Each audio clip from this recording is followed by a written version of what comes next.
ਸੁਦੀਪ ਇੱਕ ਲੇਖਕ ਸੀ, ਕਹਾਣੀ ਲੇਖਕ। ਉਹਨੂੰ ਤਿੰਨਾਂ ਭਾਸ਼ਾਵਾਂ ਵਿੱਚ ਇੱਕੋ ਜਿੰਨੀ ਮੁਹਾਰਤ ਹਾਸਲ ਸੀ। ਮੂਲ ਰੂਪ ਵਿੱਚ ਉਹ ਪੰਜਾਬੀ ਦਾ ਕਹਾਣੀਕਾਰ ਸੀ, ਪਰ ਉਹਦੀਆਂ ਕਹਾਣੀਆਂ ਹਿੰਦੀ ਤੇ ਉਰਦੂ ਵਿੱਚ ਵੀ ਲਗਾਤਾਰ ਛਪਦੀਆਂ ਰਹਿੰਦੀਆਂ। ਆਪਣੀਆਂ ਕਹਾਣੀਆਂ ਦੇ ਅਨੁਵਾਦ ਉਹ ਖੁਦ ਹੀ ਕਰਦਾ। ਪੰਜਾਬੀ ਵਿੱਚ ਉਹਦੇ ਕਈ ਕਹਾਣੀ ਸੰਗ੍ਰਹਿ ਛਪ ਚੁੱਕੇ ਸਨ। ਹਿੰਦੀ ਤੇ ਉਰਦੂ ਵਿੱਚ ਵੀ ਕਹਾਣੀ ਸੰਗ੍ਰਹਿ ਛਪੇ ਸਨ। ਮੈਗਜ਼ੀਨਾਂ ਵਿੱਚ ਉਹਦੀਆਂ ਕਹਾਣੀਆਂ ਛਪਦੀਆਂ ਤਾਂ ਉਹਨੂੰ ਦੂਰ ਦੂਰ ਤੋਂ ਪਾਠਕਾਂ ਦੇ ਖੱਤ ਮਿਲਦੇ, ਇਸਤਰੀ ਪਾਠਕਾਂ ਤੇ ਮਰਦ ਪਾਠਕਾਂ ਦੋਵਾਂ ਦੇ। ਇਸਤਰੀ ਪਾਠਕਾਂ ਦੇ ਖੱਤ ਪੜ੍ਹ ਕੇ ਉਹ ਕਦੇ ਭਾਵੁਕ ਨਹੀਂ ਹੋਇਆ ਸੀ। ਸਹਿਜ ਅਵਸਥਾ ਵਿੱਚ ਰਹਿ ਕੇ ਹੀ ਉਹ ਖੱਤਾਂ ਦਾ ਜਵਾਬ ਲਿਖਦਾ। ਹਰ ਕਿਸੇ ਨਾਲ ਉਹਦਾ ਬਸ ਇੱਕ ਲੇਖਕ ਪਾਠਕ ਵਾਲਾ ਰਿਸ਼ਤਾ ਸੀ। ਆਮ ਜੀਵਨ ਨਾਲੋਂ ਇਹ ਇੱਕ ਅਲੱਗ ਸੰਸਾਰ ਸੀ। ਇਸ ਸੰਸਾਰ ਵਿੱਚ ਉਹਨੂੰ ਵਿਚਰ ਕੇ ਅਜੀਬ ਕਿਸਮ ਦੀ ਤਸਕੀਨ ਮਿਲਦੀ ਸੀ। ਕਈ ਪਾਠਕ ਤਾਂ ਉਹਨੂੰ ਹਰ ਵਾਰ ਖੱਤ ਲਿਖਦੇ, ਹਰ ਵਾਰ ਉਹ ਜਵਾਬ ਭੇਜਦਾ, ਬਸ ਆਮ ਜਿਹੀ ਭਾਸ਼ਾ ਵਿੱਚ। ਤੁਹਾਡਾ ਖੱਤ ਮਿਲਿਆ, ਬਹੁਤ ਸ਼ੁਕਰੀਆ। ਖੁਸ਼ੀ ਹੈ ਕਿ ਤੁਸੀਂ ਮੇਰੀ ਕਹਾਣੀ ਨੂੰ ਇੰਨਾ ਪਸੰਦ ਕੀਤਾ। ਖੱਤ ਪੱਤਰ ਲਿਖਦੇ ਰਿਹਾ ਕਰੋ, ਸੰਬੰਧ ਬਣਿਆ ਰਹਿੰਦਾ ਹੈ। ਹਰ ਇੱਕ ਲਈ ਉਹਦਾ ਇਹੀ ਸਾਈਕਲੋ ਸਟਾਈਲ ਜਿਹਾ ਖੱਤ ਹੁੰਦਾ। ਇਸ ਤਰ੍ਹਾਂ ਦਾ ਖੱਤ ਲਿਖਣ ਲਈ ਉਹਨੂੰ ਕੋਈ ਉਚੇਚ ਨਹੀਂ ਕਰਨੀ ਪੈਂਦੀ ਸੀ। ਪਾਠਕ ਲਈ ਹੋ ਸਕਦਾ ਸੀ ਕੋਈ ਮਹੱਤਵ ਹੋਵੇ, ਪਰ ਅੰਮ੍ਰਿਤਸਰ ਦੀ ਇੱਕ ਕੁੜੀ ਅਲਕਾ ਨੇ ਸੰਬੰਧ ਬਣੇ ਰਹਿਣ ਵਾਲੀ ਗੱਲ ਨੂੰ ਇੰਨਾ ਗੰਭੀਰ ਲਿਆ ਕਿ ਸੱਚਮੁੱਚ ਹੀ ਸੰਬੰਧ ਵਧਾਉਣੇ ਸ਼ੁਰੂ ਕਰ ਦਿੱਤੇ। ਕਹਾਣੀ ਸੰਬੰਧੀ ਖੱਤਾਂ ਤੋਂ ਬਗੈਰ ਵੀ ਖੱਤ ਆਉਣ ਲੱਗੇ। ਕਈ ਖੱਤ ਆਏ, ਸੁਦੀਪ ਨੇ ਵੀ ਲਿਖੇ।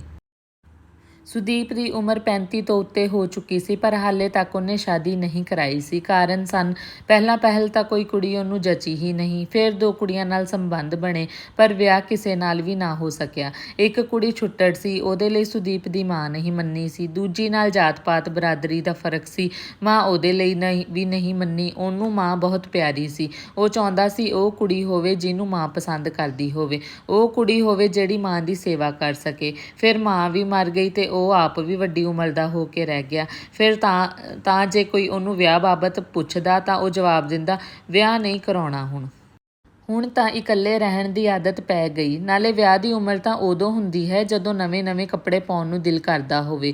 ਮੇਰੀ ਫਟੀ ਪੁਰਾਣੀ ਜੀਨ ਦੀ ਪੈਂਟ ਨੂੰ ਭਲਾ ਕੀ ਚਾਅ ਹੋ ਸਕਦਾ ਵਿਆਹ ਦਾ। ਪਰ ਅਲਕਾ ਦਾ ਉਹ ਕੀ ਕਰਦਾ। ਉਹ ਤਾਂ ਅੱਗੇ ਵੱਧਦੀ ਆ ਰਹੀ ਸੀ, ਜਿਵੇਂ ਹੜ੍ਹ ਦਾ ਪਾਣੀ। ਉਹਨੂੰ ਲੱਗਦਾ ਇੱਕ ਦਿਨ ਇਸ ਪਾਣੀ ਵਿੱਚ ਘਿਰ ਕੇ ਉਹ ਆਪ ਇਸ ਪਾਣੀ ਦਾ ਹੋ ਕੇ ਰਹਿ ਜਾਵੇਗਾ। ਪਰ ਕੁੜੀਆਂ ਭਾਵੁਕ ਹੁੰਦੀਆਂ ਨੇ, ਕੀ ਪਤਾ। ਪਾਠਕ ਕੁੜੀਆਂ ਐਵੇਂ ਹੀ ਲੇਖਕਾਂ ਨੂੰ ਚਾਹੁਣ ਲੱਗ ਪੈਂਦੀਆਂ ਹਨ। ਉਹਨਾਂ ਪ੍ਰਤੀ ਇੱਕ ਉਤਸੁਕਤਾ ਹੁੰਦੀ ਹੈ, ਫਿਲਮੀ ਐਕਟਰਾਂ ਨੂੰ ਮਿਲਣ ਵਰਗੀ। ਉਹ ਸਮਝਦੀਆਂ ਹਨ ਲੇਖਕ ਕੋਈ ਵੱਡੀ ਚੀਜ਼ ਹੁੰਦੀ ਹੋਵੇਗੀ, ਜਦੋਂ ਕਿ ਅਸਲੀਅਤ ਵਿੱਚ ਉਹ ਇੱਕ ਆਮ ਆਦਮੀ ਹੀ ਤਾਂ ਹੁੰਦਾ ਹੈ, ਦੁੱਖ ਸੁੱਖ ਭੋਗਣ ਵਾਲਾ ਇੱਕ ਸਮਾਜਿਕ ਪ੍ਰਾਣੀ। ਅਲਕਾ ਤੇ ਰੇਸ਼ਮਾ 2 ਭੈਣਾਂ ਸਨ। ਅੰਮ੍ਰਿਤਸਰ ਵਿੱਚ ਉਹਨਾਂ ਦਾ ਬਾਪ ਮਿਊਂਸੀਪਲ ਕਾਰਪੋਰੇਸ਼ਨ ਦੇ ਦਫ਼ਤਰ ਵਿੱਚ ਲੇਖਾ ਕਲਰਕ ਸੀ। ਉਹਨੂੰ ਉਤਲੀ ਆਮਦਨ ਵੀ ਸੀ। ਰੇਸ਼ਮਾ BA ਵਿੱਚ ਪੜ੍ਹਦੀ ਸੀ, ਜਦੋਂ ਕਿ ਅਲਕਾ BA ਕਦੋਂ ਦੀ ਕਰ ਚੁੱਕੀ ਸੀ। ਇੱਕ ਪ੍ਰਾਈਵੇਟ ਸਕੂਲ ਵਿੱਚ ਪੜ੍ਹਾਉਂਦੀ ਸੀ। ਬੜੀ ਹੀ ਸੁਪਨੇਬਾਜ਼ ਕੁੜੀ। ਇਸੇ ਕਰਕੇ ਹੁਣ ਤੱਕ ਉਹਦਾ ਵਿਆਹ ਨਹੀਂ ਹੋ ਸਕਿਆ ਸੀ। ਦੁਨੀਆ ਭਰ ਵਿੱਚ ਕੋਈ ਮੁੰਡਾ ਉਹਨੂੰ ਪਸੰਦ ਨਹੀਂ ਆਇਆ ਸੀ। ਪਤਾ ਨਹੀਂ ਕੀ ਚਾਹੁੰਦੀ ਸੀ ਉਹ। ਰੇਸ਼ਮਾ ਤੇ ਅਲਕਾ ਵਿਚਕਾਰ 2 ਮੁੰਡੇ ਵੀ ਸਨ, ਵਿਨੋਦ ਤੇ ਪ੍ਰਮੋਦ। ਅਲਕਾ ਜ਼ੋਰ ਪਾ ਰਹੀ ਸੀ ਕਿ ਸੁਦੀਪ ਉਹਨੂੰ ਅੰਮ੍ਰਿਤਸਰ ਆ ਕੇ ਮਿਲੇ। ਉਹ ਉਹਦੇ ਨਾਲ ਜ਼ੁਬਾਨੀ ਗੱਲਾਂ ਕਰਨੀਆਂ ਚਾਹੁੰਦੀ ਹੈ। ਸੁਦੀਪ ਹੋਰ ਕੋਈ ਕੰਮ ਨਹੀਂ ਕਰਦਾ ਸੀ, ਕੋਈ ਸਰਕਾਰੀ ਨੌਕਰੀ, ਕੁਝ ਵੀ ਨਹੀਂ। ਬਸ ਉਹ ਤਾਂ ਕਹਾਣੀਕਾਰ ਸੀ ਜਾਂ ਅਖਬਾਰਾਂ ਵਿੱਚ ਫੋਟੋ ਫੀਚਰ ਲਿਖਦਾ। ਇਸੇ ਕੰਮ ਵਿੱਚੋਂ ਬਹੁਤਾ ਕਮਾ ਲੈਂਦਾ। ਗੱਲ ਤੱਕ ਆਇਆ ਪਾਣੀ ਦੇਖ ਕੇ ਉਹਨੇ ਫੈਸਲਾ ਕੀਤਾ ਕਿ ਅੰਮ੍ਰਿਤਸਰ ਜਾਇਆ ਜਾਵੇ। ਅਲਕਾ ਨੂੰ ਇੱਕ ਵਾਰ ਮਿਲ ਤਾਂ ਲਵੇ, ਗੱਲ ਕਰਨ ਵਿੱਚ ਕੀ ਹਰਜ ਹੈ। ਨਾ ਜਚੀ ਤਾਂ ਉਹ ਮੁੜ ਆਵੇਗਾ, ਉਹ ਉਹਦਾ ਕੁਝ ਤੋੜ ਤਾਂ ਨਹੀਂ ਲਵੇਗੀ। ਅਲਕਾ ਦੀ ਉਮਰ 32-33 ਤੋਂ ਵੱਧ ਨਹੀਂ ਸੀ, ਪਰ ਦੇਖਣ ਵਿੱਚ ਉਹ 40 ਦੀ ਲੱਗ ਰਹੀ ਸੀ। ਅੱਖਾਂ ਥੱਲੇ ਘੇਰੇ ਦਾਖੀ ਹੋ ਚੁੱਕੇ ਸਨ, ਗੱਲਾਂ ਦਾ ਮਾਸ ਢਲ ਗਿਆ ਸੀ। ਠੋਡੀ ਥੱਲੇ ਇੱਕ ਹੋਰ ਠੋਡੀ ਦਿਸਣ ਲੱਗੀ ਸੀ। ਦੰਦਾਂ ਉੱਤੇ ਪਲੱਤਣ ਸੀ। ਹੱਥਾਂ ਦੀਆਂ ਉਂਗਲਾਂ ਲੱਗਦਾ ਨਹੀਂ ਸੀ ਕੁਆਰੀ ਕੁੜੀ ਦੀਆਂ ਹਨ। ਛਾਤੀਆਂ ਵੀ ਢਿਲਕੀਆਂ ਹੋਈਆਂ ਸਨ। ਉਹ ਕੁਰਸੀ ਤੋਂ ਉੱਠੀ ਜਿਵੇਂ ਥੱਕੀ ਹੋਵੇ, ਪਰ ਹਾਂ, ਬੋਲਾਂ ਵਿੱਚ ਅਲਸਾਹਟ ਸੀ। ਨਜ਼ਾਕਤ ਤੇ ਮਸਤੀ ਦਾ ਵਿੱਚ ਵਿਚਾਲਾ ਵੀ ਕੁਝ ਗੱਲਾਂ ਹੋਈਆਂ। ਅਸਲ ਵਿੱਚ ਤਾਂ ਉਹ ਦੋਵੇਂ ਹੀ ਬਾਕੀ ਬਚੇ ਔਰਤ ਮਰਦ ਸਨ। ਦੋਵਾਂ ਵਿੱਚ ਹੀ ਹੁਣ ਕੀ ਰਹਿ ਗਿਆ ਸੀ ਆਪਣਾ। ਨਿਰਣੇ ਅੱਧੀ ਹਾਂ ਤੱਕ ਪਹੁੰਚ ਗਏ ਤੇ ਫਿਰ 15 ਦਿਨਾਂ ਬਾਅਦ ਹੀ ਸੁਦੀਪ ਅਲਕਾ ਨੂੰ ਵਿਆਹ ਕੇ ਪਟਿਆਲੇ ਲੈ ਗਿਆ।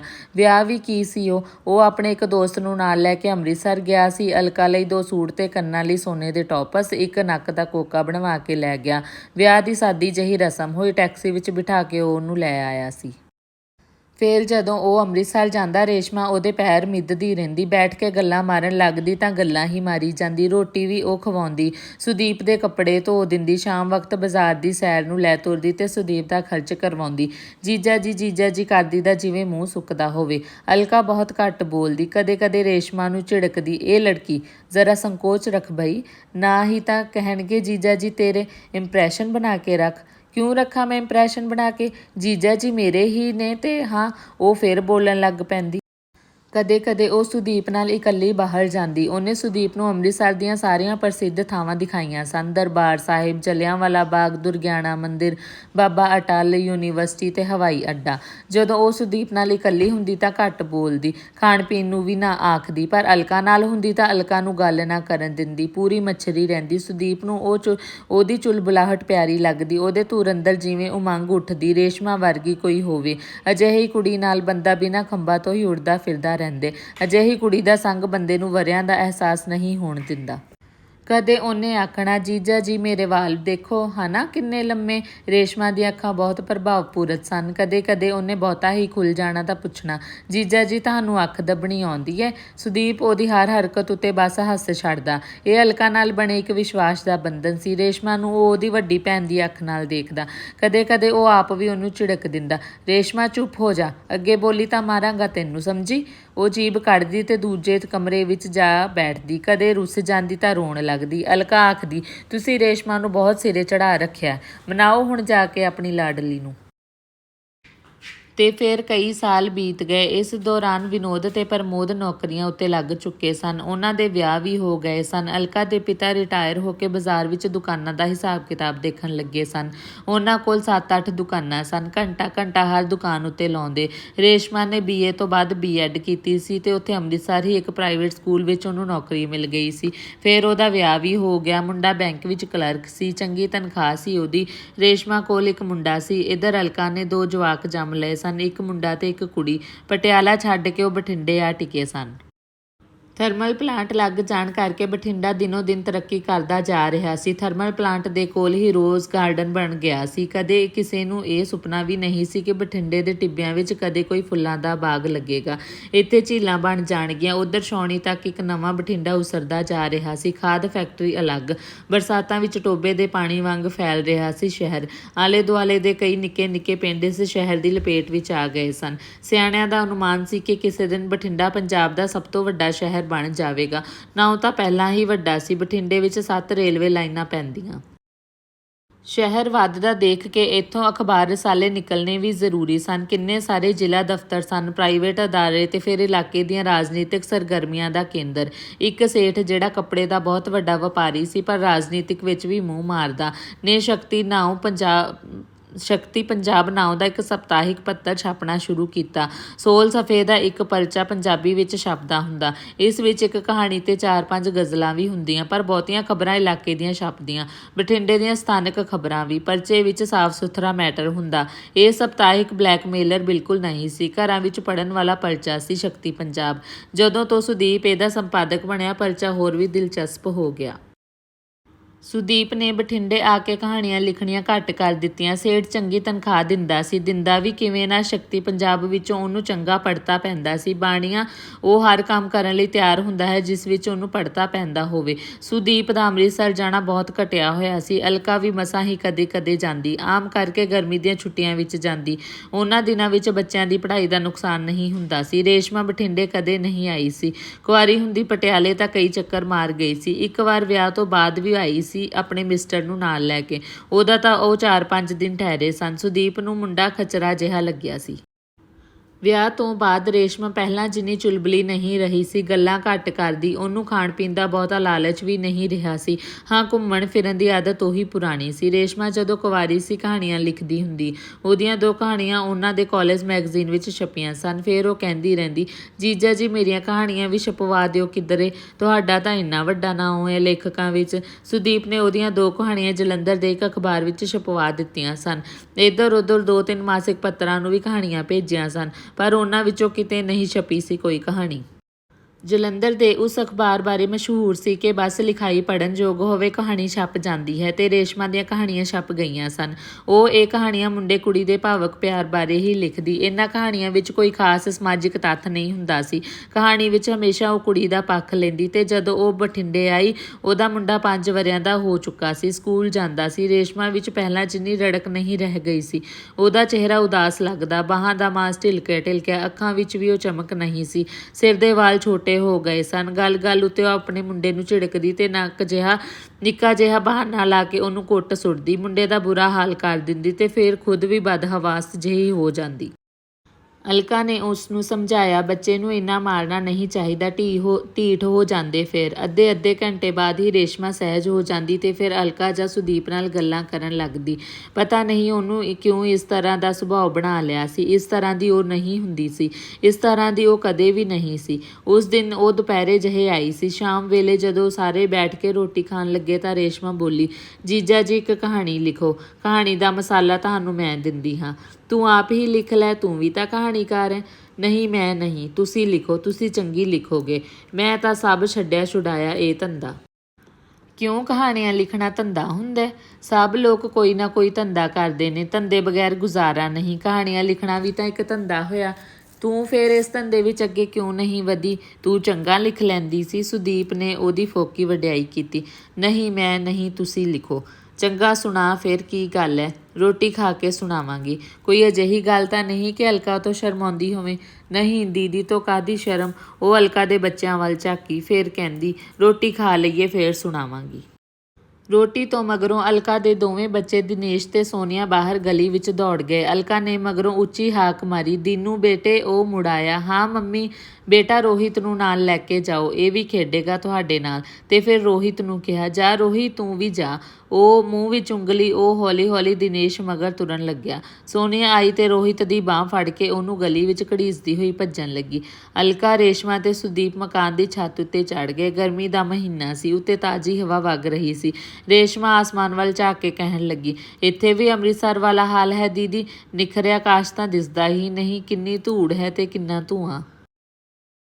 ਹਾਂ ਇਹ ਤਾਂ ਹੈ। ਇੱਕ ਤਾਂ ਬਠਿੰਡੇ ਵਿੱਚ ਰੇਲ ਗੱਡੀਆਂ ਦਾ ਧੂੰਆਂ ਬਹੁਤ ਰਹਿੰਦਾ ਦਿਨ ਰਾਤ, ਦੂਜਾ ਇਹ ਥਰਮਲ ਪਲਾਂਟ, ਆਬਾਦੀ ਵੀ ਬਹੁਤ ਵੱਧ ਗਈ ਨਾ, ਇੰਨੀਆਂ ਕਾਰਾਂ, ਟਰੱਕ, ਟੈਂਪੂ ਤੇ ਫਿਰ ਘਰਾਂ ਦਾ ਧੂੰਆਂ। ਅਜੇ ਤਾਂ ਤੜਕੇ ਪਤਾ ਲੱਗੂ ਜਦੋਂ ਇੰਚ ਸਵਾ ਕੱਪੜਿਆਂ ਤੇ ਹੀ ਜੰਮੀ ਪਈ ਹੋਈ। ਸੁਦੀਪ ਨੇ ਰੇਸ਼ਮਾ ਨੂੰ ਹੈਰਾਨ ਕੀਤਾ। ਉਹ ਕਿਵੇਂ ਜੀਜਾ ਜੀ? ਉਹ ਉਤਸਕ ਸੀ। ਇਹ ਥਰਮਲ ਪਲਾਂਟ ਹੈ ਨਾ, ਇਹਦੇ ਕਰਕੇ ਆਸਮਾਨ ਵਿੱਚ ਉੱਡੀ ਸਵਾ ਤੜਕੇ ਦੇ ਸਾਫ਼ ਵਾਯੂਮੰਡਲ ਵਿੱਚ ਧਰਤੀ ਉੱਤੇ ਉਤਰ ਆਉਂਦੀ ਹੈ। ਹੁਣ ਬਾਹਰ ਕੋਈ ਭਾਂਡਾ ਰੱਖ ਦਿਓ, ਸਵੇਰੇ ਉਂਗਲ ਫੇਰ ਕੇ ਦੇਖਿਓ, ਸਵਾਹ ਜੰਮੀ ਪਈ ਹੁੰਦੀ ਹੈ। ਸੁਦੀਪ ਬੋਲ ਰਿਹਾ ਸੀ। ਕਿੰਨੀ? ਬਸ ਸੁਆਹ ਹੁੰਦੀ ਹੈ। ਤੁਸੀਂ ਤਾਂ ਇੰਚ ਕਹਿ ਰਹੇ ਸੀ। ਉਹ ਤਾਂ ਕਹਿਣ ਦੀ ਗੱਲ ਹੈ। ਬੁੜੀਆਂ ਕਹਿੰਦੀਆਂ ਨਹੀਂ ਹੁੰਦੀਆਂ, ਨਹਾ ਵੇ ਮੁੰਡਿਆਂ ਗਿੱਟਿਆਂ ਤੇ ਮਣ ਮੈਲ ਜੰਮੀ ਪਈ ਹੈ। ਉਹ ਮੈਲ ਮਣ ਥੋੜੀ ਹੁੰਦੀ ਹੈ। ਉਹ ਨਿੱਕਾ ਹੱਸਣ ਲੱਗਿਆ। ਤੁਸੀਂ ਜੀਜਾ ਸਾਲੀ ਕਰੋ ਗੱਲਾਂ, ਮੈਂ ਤਾਂ ਚੱਲੀ ਬਰਤਨ ਸਾਫ਼ ਕਰਾਂ। ਅਲਕਾ ਥੱਲੇ ਉਤਰ ਗਈ। ਹਾਂ ਕੀ ਕਹਾਣੀ ਹੈ ਉਹ? ਕਿਹੜੀ? ਜਿਹੜੀ ਤੂੰ ਸੁਣਾਉਣਾ ਚਾਹੁੰਦੀ ਹੈ? ਆਖੇ ਇਹ ਲਿਖੋ। ਅੱਛਾ। ਰੇਸ਼ਮਾ ਜਿਵੇਂ ਆਪਣੇ ਅੰਦਰ ਉਤਰਨ ਲੱਗੀ ਹੋਵੇ ਦੱਸਣ ਲੱਗੀ।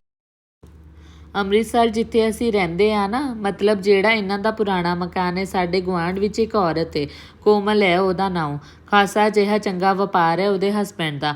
ਉਹ 2 ਭਾਈ ਨੇ, ਛੋਟੇ ਉਹਦੇ ਨਾਲ ਹੀ ਕੰਮ ਕਰਦੇ। ਉਹਦੇ ਹਸਬੈਂਡ ਤੋਂ ਕਾਫੀ ਛੋਟਾ ਹੋਣੇ, ਉਮਰ ਦੀ ਉਹ 30-32 ਸਾਲ ਹੋਵੇਗੀ। ਪਹਿਲਾਂ ਤਾਂ ਅਸੀਂ ਸੋਚਦੇ ਹੁੰਦੇ ਸਾਂ ਇਹ ਛੋਟਾ ਵਿਆਹ ਕਿਉਂ ਨਹੀਂ ਕਰਾਉਂਦਾ, ਚੰਗਾ ਸੋਹਣਾ ਜਵਾਨ ਹੈ, ਕਮਾਊ ਹੈ, ਪਰ ਵਿਆਹ? ਫਿਰ ਅਸੀਂ ਅੰਦਾਜ਼ਾ ਲਾਇਆ ਕਰੀਏ ਕਿ ਭਰਜਾਈ ਨਾਲ ਉਹਦੇ ਸਬੰਧ ਹੋਣਗੇ। ਭਰਜਾਈ ਉਹਦਾ ਵਿਆਹ ਨਹੀਂ ਹੋਣ ਦਿੰਦੀ, ਪਰ ਗੱਲ ਤਾਂ ਉਲਟ ਨਿਕਲੀ। ਹੁਣ ਕੋਮਲ ਉਹਦੀ ਭਰਜਾਈ ਦਿਨੋਂ ਦਿਨ ਸੁੱਕੀ ਜਾਂਦੀ ਹੈ, ਇਸ ਗਲੀ ਗੁਆਂਢ ਵਿੱਚ ਹਰ ਕਿਸੇ ਨੂੰ ਪਤਾ ਹੈ। ਵਿਚਲੀ ਗੱਲ ਕੀ ਹੈ?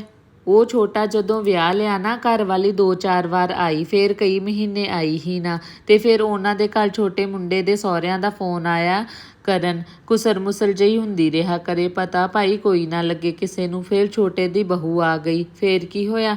ਅਸੀਂ ਇੱਕ ਗੱਲ ਹੋਰ ਦੇਖੀ, ਜਦੋਂ ਬਹੂ ਉੱਥੇ ਨਹੀਂ ਸੀ ਛੋਟਾ ਭਰਾ ਖੁਸ਼ ਰਹਿੰਦਾ, ਜਦੋਂ ਉਹ ਫਿਰ ਮੁੜ ਕੇ ਆ ਗਈ ਤਾਂ ਉਦਾਸ ਰਹਿਣ ਲੱਗਿਆ, ਮੂੰਹ ਲਟਕਾਈ ਰੱਖਿਆ ਕਰੇ। ਫਿਰ ਕਈ ਮਹੀਨਿਆਂ ਪਿੱਛੋਂ ਸਹਿਜ ਹੋ ਗਿਆ, ਉਹਦੀ ਬਹੂ ਵੀ ਟਹਿਕਣ ਲੱਗੀ। ਫਿਰ ਬਹੂ ਕੋਲ ਇੱਕ ਮੁੰਡਾ ਹੋ ਗਿਆ, ਫਿਰ ਇੱਕ ਹੋਰ ਮੁੰਡਾ, ਹੁਣ 2 ਮੁੰਡੇ ਨੇ ਉਹਦੇ।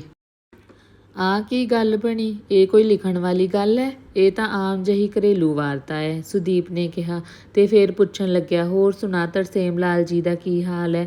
ਉਹ ਗੱਲਾਂ ਕਰ ਹੀ ਰਹੇ ਸਨ ਕਿ ਥੱਲਿਓਂ ਉਹਨਾਂ ਨੂੰ ਬੱਚਿਆਂ ਦਾ ਰੌਲਾ ਸੁਣਿਆ। ਚੀਕਦੇ ਤੇ ਭੱਜੇ ਆਉਂਦੇ 3 ਬੱਚੇ। ਸੁਦੀਪ ਨੇ ਜੰਗਲੇ ਉੱਤੋਂ ਦੀ ਸਿਰ ਕੱਢ ਕੇ ਪੁੱਛਿਆ, ਅਲਕਾ ਕੀ ਹੋ ਗਿਆ?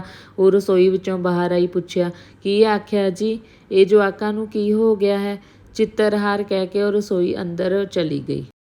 ਰੇਸ਼ਮਾ ਉੱਥੇ ਦੀ ਉੱਥੇ ਖੜੀ ਰਹੀ। ਉਹਨੇ ਪੁੱਛਿਆ ਤਾਂ ਸੁਦੀਪ ਕਹਿੰਦਾ, ਟੀਵੀ ਕਲਚਰ। ਅੱਛਾ, ਚਿੱਤਰਹਾਰ ਦਾ ਵੇਲਾ ਹੋ ਗਿਆ। ਅੱਜ ਬੁੱਧਵਾਰ ਹੈ ਨਾ। ਤਰਸੇਮ ਲਾਲ ਜੀ ਖੁਸ਼ ਨੇ? ਸਰਦੀਪ ਨੇ ਮੁੜ ਕੇ ਗੱਲ ਛੇੜੀ। ਉਹ ਵੀ ਦੱਸਦੀ ਆ, ਪਰ ਤੁਸੀਂ ਪੂਰੀ ਗੱਲ ਤਾਂ ਸੁਣੀ ਹੀ ਨਹੀਂ। ਕਿਹੜੀ? ਉਹ ਚੌਂਕਿਆ। ਕਹਾਣੀ ਜਿਹੜੀ ਮੈਂ ਸੁਣਾ ਰਹੀ ਸੀ, ਉਹ ਤਾਂ ਮੁੱਕ ਗਈ। ਨਹੀਂ, ਅਸਲੀ ਗੱਲ ਤਾਂ ਅਜੇ ਰਹਿੰਦੀ ਏ। ਚੰਗਾ, ਬਾਕੀ ਜੋ ਹੈ ਉਹ ਵੀ ਸੁਣਾ ਦੇ। ਉਹ ਛੋਟੇ ਦੀ ਬਹੂ ਦੇ ਜਿਹੜੇ 2 ਮੁੰਡੇ ਨੇ ਨਾ, ਕੋਮਲ ਕਹਿੰਦੀ ਏ ਉਹਦੇ ਹਸਬੈਂਡ ਦੇ ਮੁੰਡੇ ਨੇ। ਇਹ ਕਿਵੇਂ ਬਈ? ਕੋਮਲ ਨੂੰ ਜਦੋਂ ਇਸ ਭੇਤ ਦਾ ਪਤਾ ਲੱਗਿਆ ਤਾਂ ਉਹਨੇ ਘਰ ਵਿੱਚ ਕਲੇਸ਼ ਪਾ ਕੇ ਦਿਓਰ ਨੂੰ ਅੱਡ ਕਰ ਦਿੱਤਾ ਸੀ, ਪਰ ਉਹਦੇ ਹਸਬੈਂਡ ਉੱਥੇ ਵੀ ਜਾਂਦਾ ਰਹਿੰਦਾ, ਛੋਟੇ ਦੇ ਘਰ। ਅੱਛਾ, ਛੋਟੇ ਬਾਈ ਨੂੰ ਪਤਾ ਹੈ ਸਾਰਾ? ਉਹਨਾਂ ਦਾ ਬਿਜ਼ਨਸ ਅਜੇ ਵੀ ਸਾਂਝਾ ਹੈ, ਬਸ ਘਰ 2 ਹੋ ਗਏ ਨੇ। ਛੋਟਾ ਬਾਈ ਕਿਵੇਂ ਸਹਿਣ ਕਰੀ ਜਾਂਦੇ ਸਭ? ਮਰਦ ਉਹ ਕਦੇ ਵੀ ਨਹੀਂ ਸੀ। ਫਿਰ ਉਹਨੇ ਵਿਆਹ ਕਿਉਂ ਕਰਾਇਆ? ਪਹਿਲਾਂ ਨਹੀਂ ਪਤਾ ਹੋਣਾ ਉਹਨੂੰ। ਸੁਦੀਪ ਇੱਕ ਬਿੰਦ ਗੰਭੀਰ ਹੋ ਗਿਆ, ਫਿਰ ਬੋਲਿਆ, ਹਾਂ ਹੁਣ ਬਣਦੀ ਏ ਕੁਛ ਗੱਲ। ਰੇਸ਼ਮਾ, ਕਿੰਨੇ ਦਿਨਾਂ ਦਾ ਪ੍ਰੋਗਰਾਮ ਬਣਾ ਕੇ ਆਈ ਹੈ? ਅਲਕਾ ਨੇ ਪੁੱਛਿਆ। ਜਿੰਨੇ ਦਿਨ ਰੱਖ ਸਕੋ। ਅਸੀਂ ਤਾਂ ਕਹਿੰਦੇ ਹਾਂ ਇੱਥੇ ਹੀ ਰਹਿ। ਅਲਕਾ ਹੱਸਣ ਲੱਗੀ। ਸ਼ਾਇਦ ਇੱਥੇ ਹੀ ਰਹਿਣਾ ਪੈ ਜਾਏ। ਰੇਸ਼ਮਾ ਦੇ ਬੋਲਾਂ ਵਿੱਚ ਉਦਾਸੀ ਸੀ, ਪਰ ਮੀਆਂ ਬੀਵੀ ਨੇ ਇਸ ਦਾ ਕੋਈ ਨੋਟਿਸ ਨਹੀਂ ਲਿਆ। ਅਗਲੇ ਦਿਨ ਸਵੇਰੇ ਉਹ ਜਾਗੇ ਤਾਂ ਚਾਹ ਪੀਂਦੇ ਵਕਤ ਰੇਸ਼ਮਾ ਬੋਲੀ, ਜੀਜਾ ਜੀ ਅੱਜ ਕਿੱਥੇ ਲੈ ਕੇ ਜਾ ਰਹੇ ਹੋ ਮੈਨੂੰ? ਬਈ ਵਾਹ, ਤੂੰ ਸਾਡੇ ਕੋਲ ਆਈ ਐ, ਮੈਂ ਤੈਨੂੰ ਹੋਰ ਕਿੱਧਰ ਲੈ ਕੇ ਜਾਣਾ? ਨਹੀਂ, ਮੇਰਾ ਮਤਲਬ ਇੱਥੇ ਬਠਿੰਡੇ ਵਿੱਚ ਕਿਹੜੀ ਕੋਈ ਥਾਂ ਹੈ ਦੇਖਣ ਵਾਲੀ? ਕਹਿਣ ਨੂੰ ਤਾਂ ਕਈ ਨੇ, ਪਰ ਕੀ ਪਤਾ ਉਹ ਤੇਰੇ ਦੇਖਣ ਲਈ ਹੋਵੇ ਜਾਂ ਨਹੀਂ। ਮਸਲਨ ਬਠਿੰਡੇ ਦਾ ਕਿਲ੍ਹਾ ਬਹੁਤ ਮਸ਼ਹੂਰ ਹੈ। ਰਜ਼ੀਆ ਸੁਲਤਾਨਾ ਇਸ ਕਿਲ੍ਹੇ ਵਿੱਚ ਰਹਿ ਕੇ ਰਾਜ ਕਰਦੀ ਰਹੀ ਹੈ। ਇਤਿਹਾਸਿਕ ਕਿਲ੍ਹਾ ਹੈ। ਹੋਰ ਨਵੀਆਂ ਥਾਵਾਂ 'ਚੋਂ ਥਰਮਲ ਪਲਾਂਟ ਕਹਿ ਸਕਦੇ ਹਾਂ। ਉਹਦੇ ਨਾਲ ਹੀ ਰੋਜ਼ ਗਾਰਡਨ ਹੈ। ਪੁਰਾਣੀਆਂ ਵਿੱਚੋਂ 7 ਲਾਈਨਾਂ ਵਾਲਾ ਰੇਲਵੇ ਸਟੇਸ਼ਨ ਤਾਂ ਹਰ ਥਾਂ ਇੱਕੋ ਜਿਹੇ ਹੁੰਦੇ ਹੈ। ਉਹਦੇ ਵਿੱਚ ਕੁਛ ਨਵਾਂ ਨਹੀਂ ਹੋਵੇਗਾ, ਉਹ ਛੱਡੋ। ਕੈਂਟ ਹੈ, ਉਹਦੇ ਵਿੱਚ ਵੀ ਕੁਛ ਨਵਾਂ ਨਹੀਂ। ਛਾਉਣੀਆਂ ਸਭ ਥਾਂ ਇੱਕੋ ਜਿਹੀਆਂ ਹੁੰਦੀਆਂ ਨੇ, ਹੈ ਨਾ? ਉਹ ਹੱਸਿਆ। ਅੱਛਾ ਚਲੋ ਰੋਜ਼ ਗਾਰਡਨ ਚੱਲਦੇ ਹਾਂ, ਰੇਸ਼ਮਾ ਨੇ ਲਾਚੜ ਕੇ ਕਿਹਾ। ਠੀਕ ਹੈ। ਤੇ ਫਿਰ ਸੁਦੀਪ ਅਲਕਾ ਨੂੰ ਕਹਿਣ ਲੱਗਿਆ, ਆਲੂਆਂ ਵਾਲੇ ਪਰੌਂਠੇ ਪਕਾ ਲੈ, ਕੋਈ ਅਚਾਰ ਲੈ ਚੱਲ, ਅੰਡਿਆਂ ਦੀ ਭੁਰਜੀ। ਨਾਸ਼ਤਾ ਉੱਥੇ ਹੀ ਕਰਾਂਗੇ। 12 ਵਜੇ ਤੋਂ ਪਹਿਲਾਂ ਵਾਪਸੀ, ਫਿਰ ਤਾਂ ਧੁੱਪ ਬਹੁਤ ਤਿੱਖੀ ਹੋ ਜਾਂਦੀ ਹੈ। ਤੁਸੀਂ ਦਫ਼ਤਰੋਂ ਛੁੱਟੀ ਲੈ ਲਓ, ਰੇਸ਼ਮਾ ਨੇ ਕਿਹਾ। ਛੁੱਟੀ ਮੈਂ ਕਿਤੋਂ ਲੈਣੀ ਹੈ? ਇੱਥੇ ਗੁਆਂਢ ਵਿੱਚੋਂ ਕਲਰਕ ਕੁੜੀ ਨੂੰ ਫੋਨ ਕਰ ਦੇਣੇ ਬਸ। ਕੱਲ ਪੋਸਟ ਹੋ ਗਿਆ ਸੀ, ਅੱਜ ਮੈਟਰ ਦੇਣਾ ਹੈ ਪ੍ਰੈਸ ਨੂੰ, ਕੱਲ ਦੇ ਦਿਆਂਗੇ ਬਸ। ਅੱਲਾ ਅੱਲਾ ਖੈਰ ਸੱਲਾ। ਮੰਮੀ ਪਾਪਾ ਦੀਆਂ ਗੱਲਾਂ ਸੁਣ ਕੇ ਦਿਨੇਸ਼ ਤੇ ਸੋਨੀਆ ਆਪਣੇ ਬਸਤਿਆਂ ਵਿੱਚੋਂ ਕਾਪੀਆਂ ਕੱਢ ਕੇ ਛੁੱਟੀ ਦੀ ਅਰਜ਼ੀ ਲਿਖਣ ਲੱਗੇ। ਰੇਸ਼ਮਾ ਨੇ 3 ਬੱਚਿਆਂ ਨੂੰ ਤਿਆਰ ਕਰ ਦਿੱਤਾ, ਫਿਰ ਆਪ ਵੀ ਨਹਾ ਕੇ ਤਿਆਰ ਹੋ ਗਈ। ਓਨੀ ਦੇਰ ਤੱਕ ਸੁਦੀਪ ਅਖਬਾਰ ਪੜ੍ਹਦਾ ਰਿਹਾ। ਅਲਕਾ ਨੇ ਆਲੂ ਉਬਲਣੇ ਧਰ ਦਿੱਤੇ ਸਨ, ਫਿਰ ਸੁਦੀਪ ਨਹਾ ਲਿਆ। ਬੱਚੇ ਸਵੇਰ ਦਾ ਟੈਲੀਵਿਜ਼ਨ ਦੇਖਣ ਲੱਗੇ। ਅਲਕਾ ਪਰੌਂਠੇ ਪਕਾ ਰਹੀ ਸੀ। ਰੇਸ਼ਮਾ ਸੁਦੀਪ ਨੂੰ ਲੈ ਕੇ ਬੈਠ ਗਈ। ਉਹ ਇੱਕ ਅਲੱਗ ਕਮਰੇ ਵਿੱਚ ਸਨ। ਰੇਸ਼ਮਾ ਕਹਿ ਰਹੀ ਸੀ, ਜੀਜਾ ਜੀ ਲਓ, ਮੈਂ ਤੁਹਾਨੂੰ ਇੱਕ ਔਰਤ ਦੀ ਸੱਚੀ ਕਹਾਣੀ ਸੁਣਾਉਂਦੀ ਹਾਂ। ਕੱਲ ਜੋ ਸੁਣਾਈ ਸੀ ਉਹ ਨਹੀਂ ਸੀ ਸੱਚੀ? ਉਹ ਵੀ ਸੱਚੀ ਸੀ। ਇੱਕ ਹੋਰ ਸੁਣੋ, ਇਹ ਵੀ ਲਿਖਿਓ। ਚੱਲ ਸੁਣਾ ਦੇ। ਉਹ ਔਰਤ ਨੇ ਇਹ ਖੁਦ ਮੈਨੂੰ ਇਹ ਗੱਲ ਸੁਣਾਈ ਸੀ। 2 ਦੋਸਤ ਨੇ, ਉੱਥੇ ਅੰਮ੍ਰਿਤਸਰ ਹੀ ਇੱਕ ਧਾਗਾ ਫੈਕਟਰੀ ਵਿੱਚ ਕੰਮ ਕਰਦੇ ਨੇ। ਇੱਕੋ ਕਮਰੇ ਵਿੱਚ ਰਹਿੰਦੇ ਹੁੰਦੇ, ਹੁਣ ਵੀ ਉਸੇ ਕਮਰੇ ਵਿੱਚ ਹੀ ਨੇ। ਲਓ ਜੀ, ਬੜਾ ਪਿਆਰ ਏ ਦੋਵਾਂ ਵਿੱਚ, ਸਕੇ ਭਰਾਵਾਂ ਤੋਂ ਵੀ ਵੱਧ, ਜਿਵੇਂ ਇੱਕ ਦੂਜੇ ਦੀ ਸਾਹ ਵਿੱਚ ਸਾਹ ਆਉਂਦਾ ਹੋਵੇ। ਇੱਕੋ ਖਾਣ ਪੀਣ, ਇੱਕੋ ਜਿਹੇ ਕੱਪੜੇ ਪਾਉਂਦੇ। ਮਿੱਤਰ ਮੰਡਲ ਵਿੱਚੋਂ ਫੋਨ ਇੱਕ ਦਾ ਵਿਆਹ ਹੋ ਗਿਆ। ਸ਼ਾਦੀशुदा ਬੰਦੇ ਨੇ ਆਪਣੀ ਘਰਵਾਲੀ ਨੂੰ ਪਹਿਲੇ ਦਿਨ ਹੀ ਕਹਿ ਦਿੱਤਾ ਕਿ ਉਹ ਉਹਦੇ ਦੋਸਤ ਨੂੰ ਵੀ ਆਪਣਾ ਪਤੀ ਸਮਝੇ। ਉਹਨਾਂ ਵਿੱਚ ਕੋਈ ਫਰਕ ਨਹੀਂ, ਉਹ ਚੀਜ਼ ਵੰਡ ਕੇ ਖਾਂਦੇ ਹਨ। ਪਤੀ ਦੀ ਗੱਲ ਸੁਣ ਕੇ ਜਿਵੇਂ ਉਹਦੇ ਸਾਰੇ ਚਾਅ ਹੀ ਮਾਰੇ ਗਏ ਹੋਣ। ਉਹਦੀ ਹੋਸ਼ ਉੱਡ ਗਈ। ਉਹਨੂੰ ਕੁਝ ਸਮਝ ਨਹੀਂ ਆਈ ਕਿ ਉਹ ਬੁਰਾ ਕਰ ਰਹੀ ਹੈ। ਸੁਪਨੇ ਜਿਹੀ ਜ਼ਿੰਦਗੀ ਵਿੱਚ ਕਈ ਮਹੀਨੇ ਲੰਘ ਗਏ। ਹੁਣ ਉਹਨੂੰ ਬੱਚਾ ਹੋਣਾ ਹੈ, ਪਰ ਉਹਨੂੰ ਸੋਝੀ ਨਹੀਂ ਕਿ ਉਹ ਆਪਣੇ ਆਉਣ ਵਾਲੇ ਬੱਚੇ ਦੇ ਚਿਹਰੇ ਵਿੱਚ ਕਿਸ ਮਰਦ ਦੀ ਨੁਹਾਰ ਦੇਖੇਗੀ। ਕੁਝ ਉਹਦੇ ਅੰਦਰੋਂ ਖੁਰਦਾ ਰਹਿੰਦਾ ਹੈ। ਵਿਆਹ ਦਾ ਸੰਕਲਪ ਕਦੇ ਉਹਦੇ ਚੇਤੇ ਵਿੱਚ ਆਇਆ ਹੀ ਨਹੀਂ। ਵਿਆਹ ਦੇ ਨਾਂ ਉੱਤੇ ਉਹਨੂੰ ਵੇਸਵਾਪਣ ਮਿਲਿਆ। ਉਹ ਇਹ ਵੀ ਨਹੀਂ ਸੋਚ ਸਕਦੀ ਕਿ ਹੁਣ ਕੀਤਾ ਕੀ ਜਾਵੇ। ਉਹਦਾ ਪਤੀ ਉਹਨੂੰ ਤਾਂ ਛੱਡ ਸਕਦਾ, ਪਰ ਆਪਣੇ ਦੋਸਤ ਨੂੰ ਕਦੇ ਨਹੀਂ ਛੱਡੇਗਾ। ਪਲਾਸਟਿਕ ਦੀ ਟੋਕਰੀ ਵਿੱਚ ਖਾਣ ਪੀਣ ਦਾ ਸਾਰਾ ਸਮਾਨ ਪਾ ਕੇ ਉਹ ਚੱਲ ਪਏ। ਘਰ ਨੂੰ ਬਾਹਰੋਂ ਜਿੰਦਾ ਲਾ ਦਿੱਤਾ। ਕਾਫੀ ਦਿਨ ਚੜ੍ਹ ਆਇਆ ਸੀ। ਉਹ ਬਾਜ਼ਾਰ ਵਿੱਚ ਆਏ ਤੇ ਰਿਕਸ਼ਿਆਂ ਦੀ ਇੰਤਜ਼ਾਰ ਕਰਨ ਲੱਗੇ। ਸੁਦੀਪ ਇੱਕ ਦੁਕਾਨ ਉੱਤੇ ਗਿਆ ਤੇ ਆਪਣੇ ਦਫ਼ਤਰ ਦੀ ਕਲਰਕ ਕੁੜੀ ਨੂੰ ਫੋਨ ਕਰ ਦਿੱਤਾ। ਉਦੋਂ ਤੱਕ ਉਹ ਦਫ਼ਤਰ ਆ ਚੁੱਕੀ ਸੀ। 2 ਰਿਕਸ਼ਿਆਂ ਵਿੱਚ ਉਹ ਜਾ ਰਹੇ ਸਨ। ਰਾਹ ਵਿੱਚ ਸੜਕ ਉੱਤੇ 2 ਨਵੇਂ ਸਿਨੇਮਾ ਘਰ ਆਏ। ਰੇਸ਼ਮਾ ਸੁਦੀਪ ਨਾਲ ਬੈਠੀ ਹੋਈ ਸੀ ਤੇ ਨਾਲ ਹੀ ਰੇਸ਼ਮਾ ਦਾ ਮੁੰਡਾ ਰੋਹਿਤ। ਅਲਕਾ ਆਪਣੇ ਦੋਵੇਂ ਬੱਚਿਆਂ ਨੂੰ ਲੈ ਕੇ ਦੂਜੇ ਰਿਕਸ਼ੇ ਵਿੱਚ ਸੀ। ਟੋਕਰੀ ਵੀ ਉਹਦੇ ਕੋਲ ਸੀ। ਸੁਦੀਪ ਨੇ ਦੱਸਿਆ ਕਿ ਇਹ ਦੋਵੇਂ ਸਿਨੇਮਾ ਘਰ ਬਠਿੰਡੇ ਦੀ ਨਵੀਂ ਉਸਾਰੀ ਵੇਲੇ ਬਣੇ ਸਨ। ਨਹੀਂ ਤਾਂ ਪਹਿਲਾਂ ਬਠਿੰਡੇ ਵਿੱਚ ਸਿਰਫ ਇੱਕ ਸਿਨੇਮਾ ਘਰ ਹੁੰਦਾ ਸੀ। ਹੁਣ ਉਹ ਬੰਦ ਪਿਆ। ਉਹਦਾ ਕੋਈ ਝਗੜਾ ਚੱਲ ਰਿਹਾ ਹੈ। ਰੇਸ਼ਮਾ ਨੇ ਦੋਵੇਂ ਸਿਨੇਮਿਆਂ ਦੇ ਬੋਰਡਾਂ ਵੱਲ ਝਾਤ ਮਾਰੀ ਤਾਂ ਕਿ ਕਿਹੜੀ ਪਿਕਚਰ ਲੱਗੀ ਹੋਈ ਹੈ, ਪਰ ਪਿਕਚਰ ਦੇਖਣ ਦੀ ਦਿਲਚਸਪੀ ਨਹੀਂ ਦਿਖਾਈ। ਨਹੀਂ ਤਾਂ ਨਵੀਂ ਫਿਲਮ ਦਾ ਨਾਮ ਸੁਣ ਕੇ ਉਹ ਟੱਪ ਉੱਠਿਆ ਕਰਦੀ ਸੀ। ਜੀਜਾ ਜੀ ਹਾਏ, ਇਹ ਫਿਲਮ ਤਾਂ ਮੈਂ ਜ਼ਰੂਰ ਦੇਖਾਂਗੀ। ਪਰ ਇਹ ਗੱਲਾਂ ਅੰਮ੍ਰਿਤਸਰ ਦੀਆਂ ਸਨ, ਜਦੋਂ ਉਹ ਕੁਆਰੀ ਹੁੰਦੀ, ਜਦੋਂ ਉਹ ਵਕਤ ਦੇ ਝਮੇਲਿਆਂ ਵਿੱਚ ਤਿਲਮਾਤਰ ਵੀ ਨਹੀਂ ਫਸੀ ਸੀ। ਵਿਆਹ ਨੇ ਪਤਾ ਨਹੀਂ ਹੁਣ ਉਹਨੂੰ ਇੰਨਾ ਗੰਭੀਰ ਕਿਉਂ ਕਰ ਦਿੱਤਾ ਸੀ। ਉਹ ਐਸੀ ਸਮਝਦਾਰ ਜਿਹੀ ਕਿਉਂ ਬਣ ਗਈ ਸੀ। ਉਹਦੀਆਂ ਸਮਝ ਨੇ ਤਾਂ ਜਿਵੇਂ ਉਹਨੂੰ 10 ਵਰ੍ਹੇ ਅਗਾਂਹ ਲਿਜਾ ਕੇ ਕਿਸੇ ਉਦਾਸ ਜਿਹੀ ਫਿਜ਼ਾ ਵਿੱਚ ਖੜਾ ਕਰ ਦਿੱਤਾ ਹੋਵੇ। ਸੁਦੀਪ ਸੋਚ ਰਿਹਾ ਸੀ ਕਿ ਰੇਸ਼ਮਾ ਆਪਣੇ ਸੱਸ ਸਹੁਰੇ, ਕਿਸੇ ਨਣਦ, ਦਿਓਰ ਜਾਂ ਤਰਸੇਮ ਲਾਲ ਦੀ ਗੱਲ ਕਿਉਂ ਨਹੀਂ ਕਰਦੀ, ਹੋਰਾਂ ਦੀਆਂ ਕਹਾਣੀਆਂ ਹੀ ਸੁਣਾਉਂਦੀ ਜਾ ਰਹੀ ਹੈ। ਰੋਜ਼ ਗਾਰਡਨ ਜਾ ਕੇ ਪਹਿਲਾਂ ਤਾਂ ਉਹਨਾਂ ਸਭ ਨੇ ਫਿਰ ਤੁਰ ਕੇ ਫੁੱਲ ਤੇ ਬੂਟੇ ਦੇਖੇ। ਹਰ ਕਿਆਰੀ ਦੀ ਤਖਤੀ ਪੜ੍ਹਦੇ ਜਾ ਰਹੇ ਸਨ। ਸੁਦੀਪ ਖਾਸ ਤੌਰ ਤੇ ਰੇਸ਼ਮਾ ਨੂੰ ਫੁੱਲਾਂ ਬਾਰੇ ਦੱਸ ਰਿਹਾ ਸੀ। ਬੱਚਿਆਂ ਨੂੰ ਫੁੱਲ ਬੂਟੇ ਦੇਖਣ ਦਾ ਕੋਈ ਖਾਸ ਚਾਅ ਨਹੀਂ ਸੀ। ਉਹ ਤਾਂ ਇੱਕ ਦੂਜੇ ਨੂੰ ਛੇੜਦੇ ਤੇ ਭੱਜਦੇ ਹੋਏ ਦੂਰ ਨਿਕਲ ਜਾਂਦੇ, ਫਿਰ ਉੱਧਰੋਂ ਭੱਜੇ ਆਉਂਦੇ ਤੇ ਮੰਮੀਆਂ ਕੋਲ ਆ ਖੜ੍ਹਦੇ।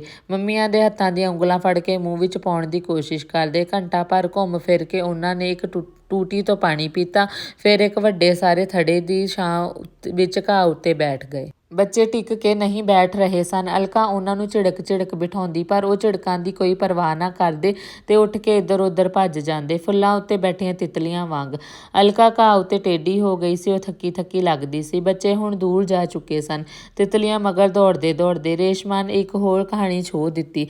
ਕਹਿ ਰਹੀ ਸੀ, ਇਹ ਬਿਲਕੁਲ ਸੱਚੀ ਏ। ਤੂੰ ਸੱਚੀ ਆਖ ਕੇ ਸੁਣਾ ਰਹੀ ਏਂ ਤੇ ਮੈਂ ਸੱਚੀ ਸਮਝ ਕੇ ਹੀ ਸੁਣ ਰਿਹਾ ਹਾਂ। ਸੁਣਾ। ਜਿੱਥੇ ਸਾਡਾ ਪੁਰਾਣਾ ਮਕਾਨ ਹੈ ਨਾ, ਉਸ ਮਹੱਲੇ ਦੀ ਦੂਜੀ ਗਲੀ ਵਿੱਚ ਇੱਕ ਹਵੇਲੀ ਹੈ, ਛੋਟੀਆਂ ਇੱਟਾਂ ਦੀ। ਤੁਸੀਂ ਦੇਖੀ ਹੋਣੀ ਹੈ। ਮੇਨ ਗੇਟ ਉੱਚਾ ਜਿਹਾ, ਦੇਲੀ ਤੱਕ 3-4 ਪੌੜੀਆਂ ਨੇ। ਉਸ ਹਵੇਲੀ ਨੂੰ ਰਾਮਦਾਸ ਦੀ ਹਵੇਲੀ ਆਖਦੇ ਨੇ। ਸੇਠ ਰਾਮਦਾਸ ਬੜਾ ਵੱਡਾ ਵਪਾਰੀ ਸੀ ਕੱਪੜੇ ਦਾ। ਉਹਦੇ 4 ਮੁੰਡੇ ਸਨ, ਹੁਣ 3 ਰਹਿ ਗਏ। ਇੱਕ ਮਰ ਗਿਆ, ਵੱਡੇ ਤੋਂ ਛੋਟਾ ਸੀ ਮਰਨ ਵਾਲਾ। ਖਾਨਦਾਨੀ ਰਵਾਇਤ, ਉਹਨਾਂ ਦੇ ਪਰਿਵਾਰ ਵਿੱਚ ਬਹੂ ਜੇ ਰੰਡੀ ਹੋ ਜਾਏ ਤਾਂ ਮਾਪੇ ਉਹਦਾ ਦੂਜਾ ਵਿਆਹ ਨਹੀਂ ਕਰਦੇ। ਉਹ ਸਹੁਰੇ ਘਰ ਹੀ ਆਪਣੀ ਸਾਰੀ ਉਮਰ ਬਿਤਾ ਦਿੰਦੀ ਹੈ। ਉਹਦਾ ਇੱਕ ਬੱਚਾ ਵੀ ਹੈ। ਉਹਨੂੰ ਵੱਖਰਾ ਕਮਰਾ ਦਿੱਤਾ ਹੋਇਆ ਹੈ। ਸਾਰਾ ਟੱਬਰ ਇਕੱਠਾ ਹੈ। ਸਾਰਿਆਂ ਦੀ ਇੱਕ ਥਾਂ ਰੋਟੀ ਬਣਦੀ ਹੈ। ਉਸ ਔਰਤ ਦੇ ਦੋਵੇਂ ਦਿਓਰ ਵਿਆਹੇ ਵਰੇ ਨੇ। ਉਹ ਰੰਡੀ ਔਰਤ 3 ਭਰਾਵਾਂ ਦੀ ਰਖੇਲ ਬਣ ਕੇ ਰਹਿ ਗਈ ਹੈ। ਜੇਠ ਕੋਈ ਵੀ ਮੌਕਾ ਤਾੜ ਕੇ ਉਹਦੇ ਕਮਰੇ ਵਿੱਚ ਆ ਵੜਦਾ ਹੈ। ਦਿਓਰ ਵੀ ਐਵੇਂ ਹੀ ਕਰਦੇ ਨੇ। ਉਹ ਆਪਣੇ ਮਾਂ-ਬਾਪ ਕੋਲ ਜਾਵੇ ਤਾਂ 5-7 ਦਿਨਾਂ ਬਾਅਦ ਹੀ ਕੋਈ ਉਹਨੂੰ ਜਾ ਕੇ ਲੈ ਆਉਂਦਾ ਹੈ। ਕਦੇ ਦਿਓਰ ਤੇ ਕਦੇ ਜੇਠ ਸਾਹਿਬ। ਤਿੰਨਾਂ ਦੀਆਂ ਬਹੂਆਂ ਨੂੰ ਸਭ ਪਤਾ ਹੈ, ਪਰ ਬੋਲਦੀ ਕੁਸਕਦੀ ਕੋਈ ਨਹੀਂ। ਖਾਨਦਾਨੀ ਰੋਹਬ ਬਹੁਤ ਭਾਰੂ ਹੈ। ਉਹ ਵਿਚਾਰੀ ਘਰ ਵਿੱਚ ਖਾਧੀ ਜਾਣ ਵਾਲੀ ਇੱਕ ਵਸਤੂ ਬਣ ਕੇ ਰਹਿ ਗਈ ਹੈ, ਜਿਵੇਂ ਕੱਕੜੀ, ਖਰਬੂਜਾ ਜਾਂ ਕੋਈ ਵੀ ਚੀਜ਼ ਫਰਿੱਜ ਵਿੱਚ ਪਈ ਹੋਈ। ਕੋਈ ਵੀ ਫਰਿੱਜ ਖੋਲ੍ਹੇ ਤੇ ਇੱਛਾ ਅਨੁਸਾਰ ਖਾ ਲਵੇ। ਉਸ ਔਰਤ ਨੇ ਕਦੀ ਕੋਈ ਇਨਕਾਰ ਦੀ ਭਾਵਨਾ ਨਹੀਂ ਦਿਖਾਈ? ਸੁਦੀਪ ਨੇ ਪੁੱਛਿਆ। ਉਹ ਖਾਨਦਾਨੀ ਔਰਤ ਹੈ। ਬਾਹਰ ਤਾਂ ਇਹ ਹਵਾ ਬਣੀ ਹੋਈ ਹੈ ਕਿ 3 ਭਰਾ ਆਪਣੀ ਇੱਕ ਵਿਧਵਾ ਭਰਜਾਈ ਦੀ ਕਿੰਨੀ ਸੇਵਾ ਸੰਭਾਲ ਕਰਦੇ ਨੇ ਤੇ ਭਤੀਜਾ ਪਲ ਰਿਹਾ ਹੈ। ਉਹ ਕੋਈ ਵਿਦਰੋਹ ਕਰੇਗਾ ਤਾਂ ਬਾਹਰਲੀ ਹਵਾ ਖਰਾਬ ਹੋ ਜਾਏਗੀ। ਉਹ ਚੁੱਪਚਾਪ ਸਭ ਸਹਿੰਦੀ ਜਾ ਰਹੀ ਹੈ। ਖਾਨਦਾਨ ਦੀ ਸਾਊ ਨੂੰਹ ਧੀ ਜੋ ਹੋਈ। ਉਂਝ ਕਦੇ ਵੀ ਹੋਰ ਕੋਈ ਘਟਨਾ ਵਾਪਰੀ ਹੋਵੇ? ਹਾਂ, ਇਹੀ ਮੈਂ ਤੁਹਾਨੂੰ ਦੱਸਣ ਲੱਗੀ ਸੀ। ਉਹਨਾਂ ਦੀ ਕੱਪੜੇ ਦੀ ਬਹੁਤ ਵੱਡੀ ਦੁਕਾਨ ਹੈ, ਥੋਕ ਦੀ ਦੁਕਾਨ। ਲੱਖਾਂ ਰੁਪਏ ਦਾ ਲੈਣ ਦੇਣ ਰਹਿੰਦਾ ਹੈ। ਦੁਕਾਨ ਉੱਤੇ 18-20 ਨੌਕਰ ਵੀ ਕੰਮ ਕਰਦੇ ਨੇ। ਨੌਕਰ ਘਰ ਵੀ ਕੰਮਾਂ ਕਾਰਾਂ ਦੇ ਸਿਲਸਿਲੇ ਵਿੱਚ ਆਉਂਦੇ ਜਾਂਦੇ ਰਹਿੰਦੇ ਨੇ। ਇੱਕ ਨੌਕਰ ਮੁੰਡੇ ਨਾਲ ਇੱਕ ਵਾਰ ਉਸ ਰੰਡੀ ਔਰਤ ਦਾ ਸੰਬੰਧ ਹੋ ਗਿਆ। ਕਿਵੇਂ ਹੋ ਗਿਆ, ਕਦੋਂ ਹੋ ਗਿਆ, ਕਿਸੇ ਨੂੰ ਕੋਈ ਨਹੀਂ ਪਤਾ। ਇੱਕ ਦਿਨ ਉਹਨਾਂ ਨੂੰ ਦੇਖ ਲਿਆ ਜੇਠ ਦੀ ਘਰਵਾਲੀ ਨੇ। ਉਹਨੇ ਅਗਾਂਹ ਆਪਣੇ ਪਤੀ ਨੂੰ ਦੱਸ ਦਿੱਤਾ। ਹਵੇਲੀ ਵਿੱਚ ਤੂਫਾਨ ਖੜਾ ਹੋ ਗਿਆ। ਨੌਕਰ ਮੁੰਡੇ ਨੂੰ ਪੁਲਿਸ ਥਾਣੇ ਪਹੁੰਚਾ ਦਿੱਤਾ ਗਿਆ। ਸਿਪਾਹੀਆਂ ਨੇ ਉਹਦੀ ਚੰਗੀ ਕੁਟਾਈ ਕੀਤੀ। ਫਿਰ ਸੇਠਾਂ ਨੇ ਉਹਨੂੰ ਕੰਮ ਤੋਂ ਹਟਾ ਦਿੱਤਾ। ਉੱਧਰ ਬਹੂ ਨੂੰ 4 ਦਿਨ ਕਮਰੇ ਅੰਦਰ ਵਿੱਚ ਹੀ ਬੰਦ ਰੱਖਿਆ, ਨਾ ਰੋਟੀ ਨਾ ਪਾਣੀ। ਉਹਦੇ ਰੋਂਦੇ ਕੁਰਲਾਉਂਦੇ ਮੁੰਡੇ ਨੂੰ ਚਾਚੀਆਂ ਸੰਭਾਲਦੀਆਂ ਰਹੀਆਂ। ਮੁੜ ਕੇ ਨੌਜਵਾਨ ਨੌਕਰਾਂ ਦਾ ਘਰ ਆਉਣਾ ਜਾਣਾ ਬੰਦ। 4 ਬੁੱਢੇ ਠੇਰੇ ਹੀ ਆਉਂਦੇ। ਅਜੀਬ ਖਾਨਦਾਨੀ ਰਵਾਇਤਾਂ ਨੇ ਬਈ। ਇਹ ਤਾਂ ਮੈਂ ਕਹਾਣੀ ਲਿਖੀ ਤਾਂ ਉਹ ਔਰਤ ਦੇ ਮੂੰਹ ਨੰਗਾ ਸੱਚ ਬੁਲਵਾ ਦਿਆਂਗਾ। ਅਜਿਹੇ ਖਾਨਦਾਨੀ ਵਕਾਰ ਦਾ ਚੁਰਾਹੇ ਵਿੱਚ ਭਾਂਡਾ ਭੰਨਣਾ ਚਾਹੀਦਾ ਹੈ। ਉਹ ਔਰਤ ਉਸ ਖਾਨਦਾਨ ਦੀ ਝੂਠੀ ਇੱਜ਼ਤ ਨੂੰ ਮਿੱਟੀ ਵਿੱਚ ਮਿਲਾ ਸਕਦੀ ਹੈ। ਕਹਾਣੀ ਦਾ ਇਸ ਤਰ੍ਹਾਂ ਦਾ ਹੀ ਕੋਈ ਅੰਤ ਹੋਣਾ ਚਾਹੀਦਾ ਹੈ। ਲਿਖੋ ਫਿਰ। ਇਸੇ ਕਰਕੇ ਤਾਂ ਤੁਹਾਨੂੰ ਸੁਣਾਈ ਹੈ ਇਹ ਕਹਾਣੀ। ਉਹਨਾਂ ਨੇ ਦੇਖਿਆ ਅਲਕਾ ਘਾਹ ਉੱਤੇ ਹੀ ਸੌਂ ਚੁੱਕੀ ਸੀ। ਹਵਾ ਵਿੱਚ ਅਜੇ ਕੁਝ ਠੰਡਕ ਸੀ। ਉਹਦੇ ਨਿੱਕੇ ਨਿੱਕੇ ਘੁਰਾੜੇ ਸੁਗੰਧੀਆਂ ਭਰੀ ਖਾਮੋਸ਼ ਫਿਜ਼ਾ ਵਿੱਚ ਤਿਰੰਗਾ ਛੇੜ ਰਹੇ ਸਨ। ਰੋਜ਼ ਗਾਰਡਨ ਵਿੱਚ ਇਸ ਸਮੇਂ ਬਹੁਤ ਘੱਟ ਲੋਕ ਆਉਂਦੇ ਹਨ। ਸਵੇਰੇ ਤੇ ਡੂੰਘੀ ਸ਼ਾਮ ਨੂੰ ਹੀ ਖਾਸ ਚਹਿਲ ਪਹਿਲ ਹੁੰਦੀ ਹੈ। ਥੋੜ੍ਹੇ ਸਮੇਂ ਬਾਅਦ ਰੋਹਿਤ ਆਉਂਦਾ ਉਹਨਾਂ ਨੇ ਦੇਖਿਆ। ਸੋਨੀਆ ਉਹਨੂੰ ਵਰਿਆਉਂਦੀ ਆ ਰਹੀ ਸੀ, ਪਰ ਉਹਦੀ ਚੀਂ-ਚੀਂ ਜਾਰੀ ਸੀ। ਸੋਨੀਆ ਨੇ ਨੇੜੇ ਆ ਕੇ ਦੱਸਿਆ ਕਿ ਦੀਨੂ ਤੇ ਰੋਹੀ ਦਾ ਇੱਕ ਫੁੱਲ ਪਿੱਛੇ ਝਗੜਾ ਹੋ ਗਿਆ ਹੈ। ਦੀਨੂ ਨੇ ਰੋਹੀ ਨੂੰ ਮਾਰਿਆ ਹੈ। ਪਿੱਛੇ ਪਿੱਛੇ ਆ ਰਿਹਾ ਦਿਨੇਸ਼ ਰੋਹੀ ਦੀ ਸ਼ਿਕਾਇਤ ਲਾ ਰਿਹਾ ਸੀ ਕਿ ਰੋਹੀ ਨੇ ਉਸਨੂੰ ਗਾਲ ਕੱਢੀ। ਰੇਸ਼ਮਾ ਰੋਹਿਤ ਨੂੰ ਗੋਦੀ ਵਿੱਚ ਲੈ ਕੇ ਪਿਆਰ ਕਰਨ ਲੱਗੀ। ਬੱਚਿਆਂ ਦਾ ਰੌਲਾ ਗੋਲਾ ਸੁਣ ਕੇ ਅਲਕਾ ਜਾਗ ਉੱਠੀ ਤੇ ਅੱਖਾਂ ਮਲਣ ਲੱਗੀ। ਪੁੱਛਿਆ, ਕੀ ਟਾਈਮ ਹੋ ਗਿਆ, ਨਾਸ਼ਤਾ ਕਰੀਏ ਬੇਗਮ ਸਾਹਿਬਾ? ਸੁਦੀਪ ਨੇ ਟੁਣਕ ਕੇ ਕਿਹਾ। ਹੋ ਗਈਆਂ ਗੱਲਾਂ? ਅਲਕਾ ਮੁਸਕਰਾ ਰਹੀ ਸੀ। ਮੀਆਂ ਬੀਵੀ ਦਾ ਵਿਵਹਾਰ ਦੇਖ ਕੇ ਰੇਸ਼ਮਾ ਹੋਰ ਉਦਾਸ ਹੋ ਗਈ। ਅੱਧਾ ਸਾਹ ਉਹਨੇ ਆਪਣੀ ਸੰਗੋਂ ਥੱਲੇ ਹੀ ਮੋੜ ਲਿਆ ਤੇ ਫਿਰ ਰੋਹਿਤ ਦੇ ਵਾਲਾਂ ਉੱਤੇ ਹੱਥ ਫੇਰਨ ਲੱਗੀ।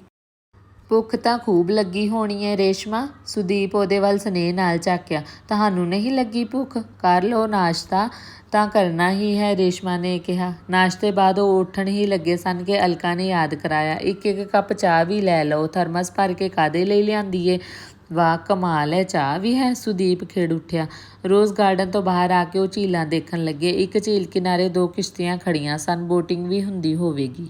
ਧੁੱਪ ਪੂਰੀ ਤੇਜ਼ ਹੋ ਚੁੱਕੀ ਸੀ, ਪਰ ਹਾਲੇ ਤਿੱਖੀ ਲੂ ਨਹੀਂ ਵਗਣ ਲੱਗੀ ਸੀ। ਉਹ ਪਹਿਲਾਂ ਵਾਂਗ ਹੀ 2 ਰਿਕਸ਼ਿਆਂ ਵਿੱਚ ਬੈਠ ਗਏ। ਉਸੇ ਤਰ੍ਹਾਂ ਇੱਕ ਵਿੱਚ ਸੁਦੀਪ ਤੇ ਰੇਸ਼ਮਾ ਤੇ ਦੂਜੇ ਵਿੱਚ ਅਲਕਾ। ਇਸ ਵਾਰ ਤਿੰਨੇ ਬੱਚੇ ਅਲਕਾ ਵਾਲੇ ਰਿਕਸ਼ੇ ਵਿੱਚ ਫਸ ਕੇ ਬੈਠੇ ਹੋਏ ਸਨ। ਰੇਸ਼ਮਾ ਕਹਿਣ ਲੱਗੀ, ਤੁਹਾਨੂੰ ਇੱਕ ਹੋਰ ਔਰਤ ਦੀ ਗੱਲ ਦੱਸਦੀ ਹਾਂ। ਉਹ ਆਪਣੇ ਪਤੀ ਨਾਲੋਂ ਉਮਰ ਵਿੱਚ ਵੱਡੀ ਹੈ। ਉਹਨਾਂ ਦੇ ਬੱਚੇ ਹਨ, ਪਰ ਪਤੀ ਆਪਣੀ ਹਮ ਉਮਰ ਇੱਕ ਹੋਰ ਔਰਤ ਕੋਲ ਜਾਂਦਾ ਹੈ। ਪਤੀ ਠੀਕ ਹੈ ਫਿਰ? ਸੁਦੀਪ ਨੇ ਫੈਸਲਾ ਸੁਣਾਇਆ ਤੇ ਫਿਰ ਕਹਿਣ ਲੱਗਿਆ, ਇਸ ਕਹਾਣੀ ਵਿੱਚ ਲਿਖਣ ਵਾਲੀ ਕਿਹੜੀ ਗੱਲ ਹੈ? ਪਰ ਉਹ ਔਰਤ ਆਪਣੇ ਪਤੀ ਨੂੰ ਚਾਹੁੰਦੀ ਬਹੁਤ ਹੈ। ਉਸਨੇ ਤਾਂ ਚਾਹੁਣਾ ਹੀ ਸੀ। ਨਹੀਂ ਜੀਜਾ ਜੀ, ਉਸ ਔਰਤ ਦੀ ਸਮੱਸਿਆ ਹੋਰ ਹੈ। ਉਹਦਾ ਪਤੀ ਉਹਦਾ ਆਗਿਆਕਾਰ ਬਹੁਤ ਹੈ, ਬੱਚਿਆਂ ਵਾਂਗ ਕਹਿਣਾ ਮੰਨਦਾ ਹੈ, ਪਤਨੀ ਦੇ ਆਖੇ ਦੀ ਉਲੰਘਣਾ ਨਹੀਂ ਕਰਦਾ। ਉਹ ਆਪਣੇ ਪਤੀ ਨੂੰ ਰੋਕ ਨਹੀਂ ਸਕਦੀ ਕਿ ਉਹ ਕਿਸੇ ਹੋਰ ਔਰਤ ਕੋਲ ਨਾ ਜਾਵੇ।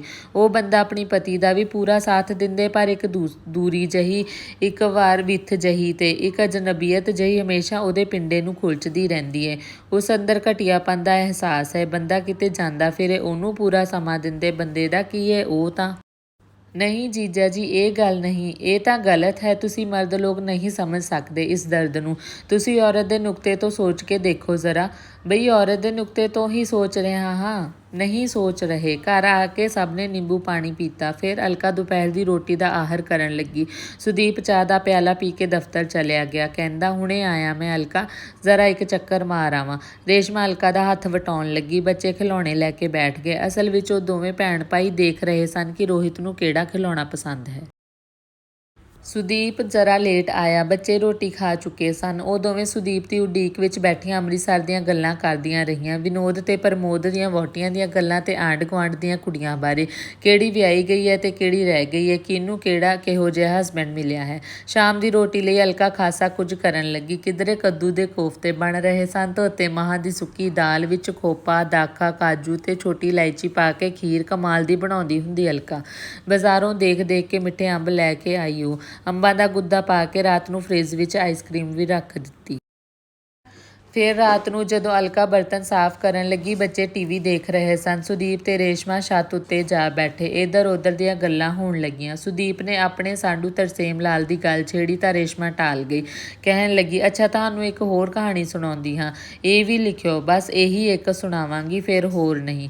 ਕਿਉਂ ਹੋਰ ਕਿਉਂ ਨਹੀਂ? ਸੁਣਾਉਂਦੀ ਜਾ। ਤੁਸੀਂ ਕਿਹੜਾ ਸਾਰੀਆਂ ਲਿਖਣੀਆਂ ਹੋਣਗੀਆਂ? ਪਹਿਲਾਂ ਵਾਅਦਾ ਕਰੋ ਲਿਖੋਗੇ ਇਹ ਸਭ ਕਹਾਣੀਆਂ। ਹਾਂ ਜ਼ਰੂਰ ਮੇਰੀ ਸਾਲੀ ਸਾਹਿਬਾ, ਮੈਨੂੰ ਕਹਾਣੀਆਂ ਦਾ ਪਲਾਟ ਦੇ ਕੇ ਜਾਵੇ ਤੇ ਮੈਂ ਕਿਵੇਂ ਨਹੀਂ ਲਿਖਾਂਗਾ। ਬਈ ਤੂੰ ਸੁਣਾ ਹੁਣ ਇਹ ਨਵੀਂ ਕਹਾਣੀ। 2 ਦੋਸਤ ਨੇ, ਇੱਕ ਸ਼ਾਦੀशुदा ਤੇ ਇੱਕ ਕੰਵਾਰਾ। ਦੋਸਤੀ ਉਹਨਾਂ ਦੀ ਬਹੁਤ ਪੱਕੀ ਏ। ਸ਼ਾਦੀशुदा ਦੋਸਤ ਨੂੰ ਟੀਬੀ ਹੋ ਜਾਂਦੀ ਏ। ਅਸਲ ਵਿੱਚ ਤਾਂ ਵਿਆਹ ਤੋਂ ਪਹਿਲਾਂ ਹੀ ਉਹਨੂੰ ਇਹ ਬਿਮਾਰੀ ਹੈਗੀ ਸੀ, ਪਰ ਉਹ ਚੋਰੀ ਚੋਰੀ ਆਪਣਾ ਇਲਾਜ ਕਰਵਾ ਰਿਹਾ ਸੀ, ਕਿਸੇ ਨੂੰ ਦੱਸਦਾ ਨਹੀਂ ਸੀ। ਉਹਨੂੰ ਉਮੀਦ ਹੋਣੀ ਏ ਕਿ ਉਹ ਠੀਕ ਹੋ ਜਾਵੇਗੀ, ਪਰ ਵਿਆਹ ਤੋਂ ਬਾਅਦ ਬਿਮਾਰੀ ਹੋਰ ਵੱਧ ਜਾਂਦੀ ਏ। ਇਸੇ ਦੌਰਾਨ ਇੱਕ ਬੱਚਾ ਵੀ ਹੋ ਜਾਂਦਾ ਹੈ। ਫਿਰ ਵਿਚਾਰਾ ਉਹ ਕਾਫੀ ਜ਼ਿਆਦਾ ਬਿਮਾਰ ਰਹਿਣ ਲੱਗਦਾ ਹੈ। ਉਹਦਾ ਦੋਸਤ ਘਰ ਆਉਂਦਾ ਜਾਂਦਾ ਹੈ। ਉਸ ਦੋਸਤ ਦੇ ਸੰਬੰਧ ਉਸ ਔਰਤ ਨਾਲ ਹੋ ਜਾਂਦੇ ਨੇ। ਦੋਸਤੀ ਦੀ ਭਾਵਨਾ ਅਧੀਨ ਇਹ ਸਭ ਕੁਝ ਹੁੰਦਾ ਹੈ। ਔਰਤ ਦੇ 2 ਬੱਚੇ ਹੋਰ ਜੰਮਦੀ ਹੈ। ਉਹ ਬੱਚੇ ਪਿਛਲੇ 2 ਬੱਚੇ ਉਸ ਦੋਸਤ ਦੇ ਨੇ। ਉਹਦਾ ਹਸਬੈਂਡ ਤਾਂ ਇਸ ਗੱਲ ਲਈ ਕਾਬਲ ਹੀ ਨਹੀਂ ਰਹਿ ਗਿਆ ਸੀ। ਉਹਦੇ ਹਸਬੈਂਡ ਨੂੰ ਵੀ ਇਹ ਪਤਾ ਹੁੰਦਾ ਹੈ, ਪਰ ਉਹ ਮਰੀਜ਼ ਹੈ, ਸਹਿ ਰਿਹਾ ਹੈ। ਉਹ ਤਾਂ ਸਗੋਂ ਆਪਣੇ ਦੋਸਤ ਦੀ ਮਿਹਰਬਾਨੀ ਸਮਝਦਾ ਹੈ। ਦੋਸਤ ਉਹਨੂੰ ਸੰਭਾਲਦਾ ਵੀ ਤਾਂ ਹੈ। ਘਰ ਦਾ ਸਾਰਾ ਖਰਚਾ ਤੇ ਬਿਮਾਰੀ ਉੱਤੇ ਲੱਗੇ ਰਹੇ ਪੈਸੇ ਉਹ ਦੋਸਤ ਕਰਦਾ ਹੈ। ਅਖੀਰ ਉਸ ਔਰਤ ਦਾ ਪਤੀ ਮਰ ਜਾਂਦਾ ਹੈ। ਫੇਰ ਕੀ ਹੁੰਦਾ ਹੈ? ਹੁਣ ਇੱਥੇ ਆ ਕੇ ਕਹਾਣੀ ਬਣੇਗੀ, ਸੁਦੀਪ ਨੇ ਕਿਹਾ। ਉਹ ਔਰਤ ਹੁਣ ਆਪਣੇ ਪਤੀ ਦੇ ਦੋਸਤ ਨੂੰ ਕਹਿੰਦੀ ਹੈ ਕਿ ਉਹ ਉਹਦੇ ਨਾਲ ਵਿਆਹ ਕਰਵਾ ਲਵੇ। ਪਿਛਲੇ 2 ਬੱਚੇ ਉਹਦੇ ਹੀ ਨੇ ਤੇ ਨਾਲੇ ਦੋਸਤੀ ਦਾ ਮੁੱਲ ਵੀ ਅਦਾ ਹੋ ਜਾਏਗਾ। ਵੈਸੇ ਰੇਸ਼ਮਾ, ਉਸ ਦੋਸਤ ਦਾ ਜਵਾਬ ਜੋ ਤੂੰ ਹੁਣ ਦੱਸੇਂਗੀ, ਉਹ ਦੱਸਣ ਤੋਂ ਪਹਿਲਾਂ ਇਹ ਦੱਸ ਕਿ ਤੇਰੇ ਆਪਣੇ ਦਿਮਾਗ ਅਨੁਸਾਰ ਕੀ ਹੋਣਾ ਚਾਹੀਦਾ ਹੈ। ਮੈਂ ਤਾਂ ਕਹਿੰਦੀ ਹਾਂ ਉਹਨੂੰ ਵਿਆਹ ਕਰਵਾ ਲੈਣਾ ਚਾਹੀਦਾ ਹੈ। ਠੀਕ, ਉਸ ਦੋਸਤ ਨੇ ਕੀ ਫੈਸਲਾ ਕੀਤਾ ਫਿਰ? ਵਿਆਹ ਦੇ ਨਾਂ ਉੱਤੇ ਉਹ ਉਸ ਔਰਤ ਨੂੰ ਛੱਡ ਕੇ ਤੁਰ ਗਿਆ, ਮੁੜ ਕੇ ਕਦੇ ਘਰ ਨਹੀਂ ਆਇਆ। ਹੁਣ ਉਹ ਔਰਤ ਕੀ ਕਰੇ ਵਿਚਾਰੀ? ਉਹਨੂੰ ਆਪਣੇ ਪਤੀ ਮਰੇ ਦਾ ਇੰਨਾ ਦੁੱਖ ਨਹੀਂ ਜਿੰਨਾ ਦੁੱਖ ਉਸਨੂੰ ਦੋਸਤ ਦਾ ਹੈ। ਉਹ ਉਹਦੀ ਜ਼ਿੰਦਗੀ ਵਿੱਚੋਂ ਹੀ ਰੇਸ਼ਮਾ ਬਠਿੰਡੇ 4 ਦਿਨ ਰਹੀ। ਉਹਨਾਂ ਨੇ ਉੱਥੋਂ ਦੀਆਂ ਹੋਰ ਥਾਵਾਂ ਵੀ ਦੇਖੀਆਂ, ਕਿਲ੍ਹਾ, ਥਰਮਲ ਪਲਾਂਟ ਤੇ 1-2 ਹੋਰ ਥਾਵਾਂ। ਉਹਨੇ ਸੁਦੀਪ ਨੂੰ ਹੋਰ ਕਹਾਣੀਆਂ ਨਹੀਂ ਸੁਣਾਈਆਂ। ਬਠਿੰਡਾ ਛੱਡਣ ਤੋਂ 1 ਦਿਨ ਪਹਿਲਾਂ ਉਹਨੇ ਅਲਕਾ ਨੂੰ ਤਰਸੇਮ ਲਾਲ ਬਾਰੇ ਦੱਸਿਆ। ਘਰ ਦੇ ਬਰਤਨ ਸਾਫ਼ ਕਰਨ ਤੇ ਫਰਸ਼ਾਂ ਤੇ ਪੋਚੇ ਲਾਉਣ ਵਾਲੀ ਨੌਕਰਾਣੀ ਨਾਲ ਉਹਦਾ ਸੰਬੰਧ ਹੈ। ਤੈਨੂੰ ਕੀ ਪਤਾ ਹੈ? ਮੈਂ ਆਪ 1 ਦਿਨ ਦੇਖਿਆ ਦੋਵਾਂ ਨੂੰ। ਤੂੰ ਝਗੜਾ ਕਿਉਂ ਨਹੀਂ ਕਰਦੀ ਤਰਸੇਮ ਨਾਲ? ਨਹੀਂ ਮੰਨਦਾ, ਕਹਿੰਦਾ ਹੈ ਹਾਂ ਮੇਰਾ ਤਾਂ ਹੈਗਾ, ਮੈਂ ਤਾਂ ਇਸੇ ਤਰ੍ਹਾਂ ਕਰਾਂਗਾ। ਅਖੇ ਪਹਿਲਾਂ ਵਾਲੀਆਂ 2 ਨੌਕਰਾਣੀਆਂ ਨਾਲ ਵੀ ਤਾਂ ਇਹੀ ਸੰਬੰਧ ਸੀ। ਸਿੱਧੀ ਜਿਹੀ ਗੱਲ ਹੈ, ਤੂੰ ਨੌਕਰਾਣੀ ਨੂੰ ਹਟਾ ਦੇ, ਖੁਦ ਕਰਿਆ ਕਰ ਘਰ ਦਾ ਸਾਰਾ ਕੰਮ। ਮੈਂ ਸਕੂਲ ਵੀ ਤਾਂ ਜਾਣਾ ਹੁੰਦਾ, ਐਡਾ ਪਰਿਵਾਰ ਮੈਂ ਕਿਵੇਂ ਕਰ ਲਵਾਂਗੀ ਇੰਨਾ ਕੰਮ? ਤੇ ਫਿਰ ਕਹਿਣ ਲੱਗੀ, ਉਹਨੂੰ ਤਾਂ ਆਦਤ ਹੈ, ਉਹ ਰਹਿ ਨਹੀਂ ਸਕਦਾ। ਫਿਰ ਕੀ ਸੋਚਿਆ ਹੈ ਤੂੰ? ਸੋਚ ਮੈਂ ਤਾਂ ਥੱਕ ਗਈ ਦੀਦੀ। ਝਗੜਾ ਕਰਦੀ ਹਾਂ ਤਾਂ ਕੁੱਟ ਖਾ ਲੈਂਦੀ ਹਾਂ। ਸੱਸ ਸਹੁਰਾ ਵੀ ਮੈਨੂੰ ਹੀ ਕੋਸਦੇ ਨੇ। ਅਖੇ ਤੂੰ ਸਾਡੇ ਮੁੰਡੇ ਤੇ ਦੂਸ਼ਣ ਲਾਉਂਦੀ ਐ। ਅਲਕਾ ਨੇ ਸਾਰੀ ਗੱਲ ਸੁਦੀਪ ਨੂੰ ਸੁਣਾਈ। ਉਹ ਹੈਰਾਨ ਸੀ ਕਿ ਉਹ ਦੂਜਿਆਂ ਦੀਆਂ ਇੰਨੀਆਂ ਕਹਾਣੀਆਂ ਸੁਣਾਉਂਦੀ ਰਹੀ, ਆਪਣੀ ਗੱਲ ਕਿਉਂ ਨਾ ਦੱਸੀ। ਫਿਰ ਉਹਨੂੰ ਸਮਝ ਆਉਣ ਲੱਗੀ ਕਿ ਉਹਨੇ ਜਿਹੜੀਆਂ 5 ਕਹਾਣੀਆਂ ਸੁਣਾਈਆਂ, ਉਹਨਾਂ ਵਿੱਚ ਉਹ ਕਿਧਰੇ ਨਾ ਕਿਧਰੇ ਖੁਦ ਸ਼ਾਮਿਲ ਸੀ। ਵਿਚਾਰੀ ਰੇਸ਼ਮਾ। ਸੁਦੀਪ ਨੂੰ ਅਫਸੋਸ ਹੋਇਆ। ਫਿਰ ਅਲਕਾ ਨੂੰ ਪੁੱਛਣ ਲੱਗਿਆ, ਕੀ ਫੈਸਲਾ ਕੀਤਾ ਰੇਸ਼ਮਾ ਨੇ? ਸਹੁਰਿਆਂ ਦੇ ਘਰੋਂ ਤਾਂ ਆ ਚੁੱਕੀ ਏ ਉਹ, ਹੁਣ ਮਾਂ ਕੋਲ ਹੈ। ਫਿਰ ਇੱਥੋਂ ਫੈਸਲਾ ਕਰਕੇ ਗਈ ਏ ਮੇਰੇ ਨਾਲ, ਜਾ ਕੇ ਤਲਾਕ ਦੀ ਅਰਜ਼ੀ ਦੇ ਦੇਵੇਗੀ। ਕਹਿੰਦੀ ਸੀ ਤਰਸੇਮ ਲਾਲ ਦੀ ਇਹ ਦੇ ਵਿੱਚੋਂ ਮੈਨੂੰ ਫਰਸ਼ਾਂ ਉੱਤੇ ਪੋਚਾ ਲਾਉਣ ਵਾਲੇ ਮੈਲੇ ਕੱਪੜੇ ਵਰਗਾ ਮੁਸ਼ਕ ਆਉਂਦਾ।